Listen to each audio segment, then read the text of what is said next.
नमस्कार दोस्तों, एस्ट्रो गुरु चैनल में आप सभी का स्वागत है। दोस्तों, आज हम आपको फरवरी माह में पड़ने वाली महानंदा नवमी के विषय में जानकारी देंगे। इस वीडियो को अंत तक देखिएगा क्योंकि इसमें हम आपको इस महानंदा नवमी के लाभ के बारे में पूरी जानकारी देंगे, तो साथ ही व्रत की कथा भी सुनाएंगे। लेकिन शुरू करने से पहले एक निवेदन, अगर अभी तक आपने हमारे चैनल को सब्सक्राइब नहीं किया है तो इसे अभी सब्सक्राइब करें और बेल आइकन तो जरूर प्रेस करें ताकि हमारे हर नए वीडियो की जानकारी आपको मिलनी शुरू हो जाए। मित्रों, जीवन में मजबूत आर्थिक स्थिति बहुत आवश्यक है और इसी आर्थिक स्थिति को मजबूत करने के लिए माघ माह के शुक्ल पक्ष की नवमी का बहुत महत्व है। इस नवमी को महानंदा नवमी के नाम से जाना जाता है।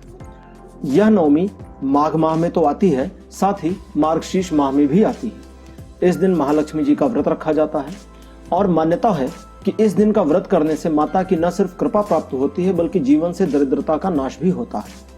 महानंदा नवमी पर माता लक्ष्मी की पूजा बहुत ही फलदायी मानी गई है।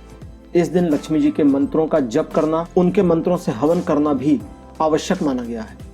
इससे माली हालत तो सुधरती है, साथ ही घर में सुख और समृद्धि आती है। श्री यंत्र की पूजा के लिए भी यह दिन सर्वोत्तम माना गया है। साथ ही साथ जरूरतमंदों को दान इत्यादि करने से माता लक्ष्मी और भगवान विष्णु दोनों ही जातक पर प्रसन्न होते हैं। नवमी का व्रत देवी माता लक्ष्मी को समर्पित है और शास्त्रों के अनुसार जिन भक्तों ने भी यह व्रत रखा उनके ऊपर माता की कृपा सदा बनी रही। ऐसे जातकों के जीवन में धन धान्य की कमी कभी नहीं होती और दुर्भाग्य तो उनसे बहुत दूर हो जाता है। आइए अब जानते हैं महानंदा नवमी की पूजा की विधि। इस दिन प्रातः काल जल्दी उठें, स्नान आदि करके सूर्य देवता को जल अर्पित करें और तत्पश्चात व्रत का संकल्प ले लें। लकड़ी की एक चौकी पर लाल रंग का वस्त्र बिछा लें, उस पर माता लक्ष्मी की प्रतिमा या चित्र स्थापित करें, साथ ही भगवान विष्णु को भी स्थापित करें। माता की कुमकुम, रोली, दीप, धूप और अक्षत आदि से पूजा करें। लाल रंग के पुष्प माता को बहुत प्रिय हैं। लाल रंग के पुष्प चढ़ाएं अथवा यदि कमल का पुष्प मिल जाए तो अति उत्तम।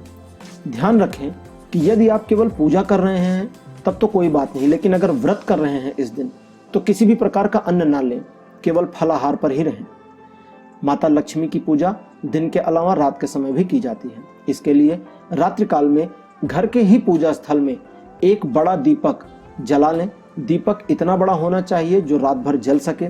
अगर बड़ा दीपक ना हो तो ऐसा दीपक जलाएं जिसमें आप समय समय पर तेल डालते रहें। साथ ही साथ बैठ जाएं। माता महालक्ष्मी के मंत्र ओम ह्रीम महालक्ष्म्ये नमः का 108 बार जप अवश्य करें। संभव हो सके तो रात्रि जागरण भी करें। पूजा और जप के उपरांत किसी कन्या को दान आदि दें। यदि रात में दान न संभव हो तो दान देने वाली वस्तुओं को एक तरफ रख लें और अगले दिन दान दें और उनसे आशीर्वाद ले लें। अगले दिन प्रातःकाल ब्रह्म मुहूर्त में उठ जाएं, घर की सफाई करें, सारे कूड़े कचरे को एक सूप में रख करके सूप सहित बाहर फेंक कर आ जाएं। यह जो प्रक्रिया है कूड़े को फेंकने की, इसे अलक्ष्मी का विसर्जन कहते हैं। वापिस आने के पश्चात स्नान करें, स्वच्छ वस्त्र पहन लें और घर के मुख्य द्वार पर खड़े होकर माता लक्ष्मी से घर आने का आह्वान करें। इसके पश्चात आप व्रत का पारण कर सकते हैं। हो सके तो इस दिन से श्री सूक्त का पाठ शुरू कर दें, प्रारंभ कर दें। यहाँ बता दें कि श्री सूक्त का पाठ माता लक्ष्मी को बहुत प्रिय है। हमने भी एक वीडियो में श्री सूक्त का पाठ किया है जिसका लिंक डिस्क्रिप्शन में दिया गया है, आप चेक कर सकते हैं। श्री सूक्त के पाठ करने से कुछ दिनों में ही आपकी आर्थिक समस्याएं न सिर्फ दूर होने लगेंगी बल्कि संपन्नता भी आने लगेगी। यह व्रत रखकर पूजा पाठ करने से माता लक्ष्मी धन, वैभव और सुख समृद्धि में कोई भी कमी नहीं आने देती। आइए अब आपको सुनाते हैं महानंदा नवमी की व्रत की कथा। इस पौराणिक कथा के अनुसार बहुत पुरानी बात है। एक साहूकार था, उसकी एक बेटी थी। वह लड़की एक पीपल के वृक्ष की पूजा करती थी नियमित रूप से। उसे नहीं पता था कि उसी पीपल के वृक्ष में माता लक्ष्मी का वास है। एक दिन माता लक्ष्मी साक्षात रूप में उसके सामने आईं और उससे मित्रता कर ली। वह भी लक्ष्मी जी को मित्र के रूप में पाकर बड़ी प्रसन्न हुई। कई दिन बीतने के बाद एक दिन माता लक्ष्मी ने साहूकार की पुत्री को अपने घर ले जा करके खूब आवभगत की और ढेर सारे उपहार देकर वापस विदा किया।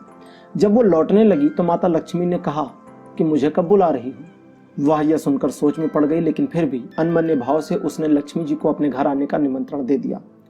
लक्ष्मी जी भी उसके चेहरे की उदासी को भाप गईं, लेकिन कुछ कहा नहीं। वह उदास भाव से घर आई। पिता ने पूछा तो उसने कहा कि लक्ष्मी जी को घर तो बुलाया है, लेकिन उनके घर की तुलना में तो हमारे यहाँ कुछ भी नहीं है, उनकी खातिरदारी कैसे करेंगे। पिता ने कहा कि बेटी हमारे पास जो है हम उसी से उनकी सेवा करेंगे। फिर बेटी प्रसन्न हो गई।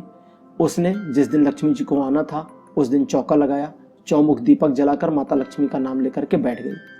ठीक उसी समय एक बाज नौलखा हार वहां डालकर चला गया। बेटी ने उसे देखा, उसे कुछ समझ नहीं आया क्या करे, लेकिन फिर भी उसने हार को उठाया, उसे बेच दिया और बेच करके सोने का थाल, दुशाला, अनेक प्रकार के व्यंजन, लक्ष्मी जी के लिए सोने की चौकी आदि लेकर के आ गई। कुछ समय बीतने के पश्चात माता लक्ष्मी गणेश जी के साथ वहां पर आई। उसने उन दोनों की खूब सेवा की। उसकी सेवा से लक्ष्मी जी और गणेश जी दोनों प्रसन्न हुए। दोनों ने आशीर्वाद दिया। माता लक्ष्मी की कृपा से उसको सब प्रकार की सुख और समृद्धि मिल गई।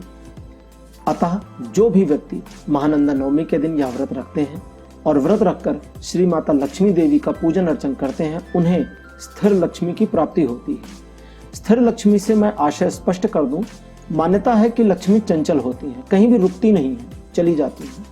उनका स्वभाव ही चंचल होता है, उन्हें चंचला कहते हैं। लेकिन इस व्रत को करने का प्रभाव यह होता है कि व्रती के घर में लक्ष्मी जी स्थिर होती हैं, और जब लक्ष्मी स्थिर हो जाती हैं तो न सिर्फ दरिद्रता से मुक्ति मिलती है बल्कि सौभाग्य बढ़ता है और दुर्भाग्य खत्म हो जाता है। तो मित्रों, यह थी जानकारी और व्रत कथा महानंदा नवमी की। उम्मीद है आपको यह जानकारी अच्छी लगी होगी, और अगर अच्छी लगी तो कमेंट सेक्शन में जय मां लक्ष्मी जरूर लिखें। इस वीडियो को लाइक करें, अपने परिवार और दोस्तों के साथ शेयर करें ताकि वे भी इसका लाभ उठा सकें, और चैनल को सब्सक्राइब करना बिल्कुल मत भूलिएगा। धन्यवाद, नमस्कार।